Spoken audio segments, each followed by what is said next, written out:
हिरनी के जब धर करके बाण मारा प्रियव्रत ने, बच्चा निकल करके बाहर आ गया, हिरनी वहीं पर खत्म हो गई।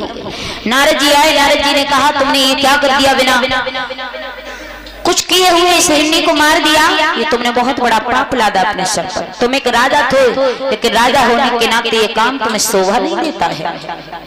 प्रियव्रत को बड़ा शर्मिंदा आई इस बात पर और कहने लगे प्रभु मुझसे गलती हो गई, आज के बाद मैं इस राज को नहीं संभालूंगा, बस संभालने योग्य मेरा मुंह नहीं है। उसी समय प्रियव्रत ने सब कुछ छोड़ करके, राज्य दरबार छोड़ करके, उन्हें ज्ञान का तमाचा लगा कि संसार में कोई किसी का नहीं है, मैंने आज एक हिरनी का वध कर दिया, आज से मैं राज का राजा नहीं रहूंगा। अपने छोटे भैया उत्तानपाद को राज का राजा बना करके प्रियव्रत वन में भजन करने के लिए चले गए। अब तो उत्तानपाद राजा बने, बड़े सुंदर राजा हैं महाराज उत्तानपाद, जिनकी एक रानी है जिसका नाम है सुनीति। मैया सुनीति बड़ी अच्छी थी, अच्छे विचारों वाली थी। उत्तानपाद के घर में सब कुछ था, किसी चीज की कमी नहीं थी, लेकिन भगवान की कृपा से मेरी माता उनके घर में कोई बच्चा नहीं था। और महाराज घर में चाहे कितना भी माल जेवर भरा हो, चाहे कितना भी कुछ हो, लेकिन अगर घर में कोई संतान नहीं है, कोई बेटा बेटी नहीं है, तो महाराज वो घर घर नहीं हुआ करता है, बल्कि मरघट के समान हुआ करता है। मैया सुनीति बड़ा ही दुखी है, सोच रही है प्रभु न जाने मैंने ऐसे कौन से अपने जन्म में पाप किए हैं जो आज उन पापों का फल मुझे भुगतान करना पड़ रहा है। हे प्रभु, अगर मेरे घर में कोई संतान होती, मेरी गोदी में कोई लाल होता, तो मैं इसे खिलाती। स्त्रियां तरह तरह की बातें करती हैं मुझे देख करके। सुबह सुबह जब मैं उठती हूँ तो मुझे बात बताती हैं, मुझे देख करके मुंह बना करके चलने लगती हैं। एक दिन मैया सुनीति आंगन में बैठी बैठी रो रही थी। दासी आई, दासी ने कहा बहन क्या बात है, आप रो क्यों रही हो? तो मैया सुनीति ने दासी से कहा कि बहन दासी, तुझे मालूम नहीं है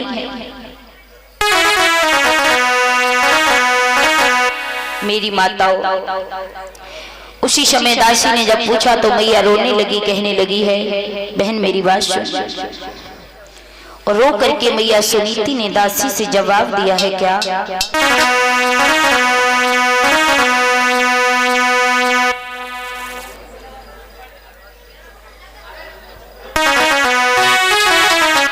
कि दासी मेरे महलों में चली जा, मेरे महाराज को बुला करके ले आ। दासी गई, महाराज उत्तानपाद को महलों में बुला करके लाई। रानी सुनीति ने बड़ा सम्मान किया है, अपने महाराज को जाकर के एक चारपाई पर बिठाया। उत्तानपाद ने रानी सुनीति से पूछा कि रानी बात क्या है जो आपने मुझे महलों में बुला लिया है, और इस तरह से आपके चेहरे पर उदासी क्यों है? महाराज मैया सुनीति ने कहा है कि महाराज मेरी बात सुनो, तुम्हें मालूम नहीं है ना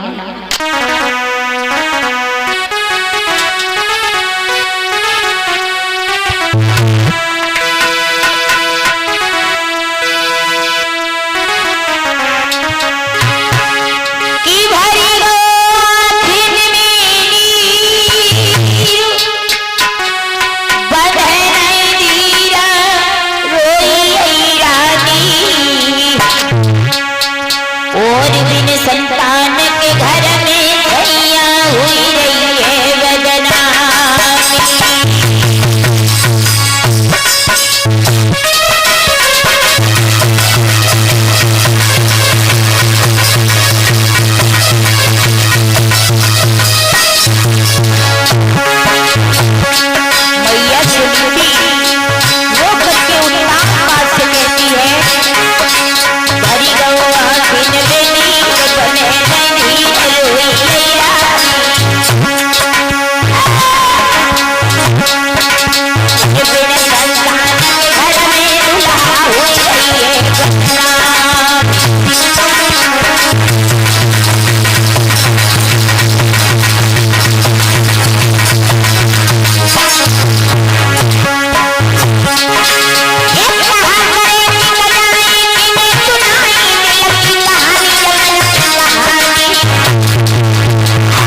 बोलिए सुनी जी महाराज। मेरे हो कोई लाल गोद में बाई खिलाइए, मेरे हो कोई लाल गोद में बाई खिलाइए।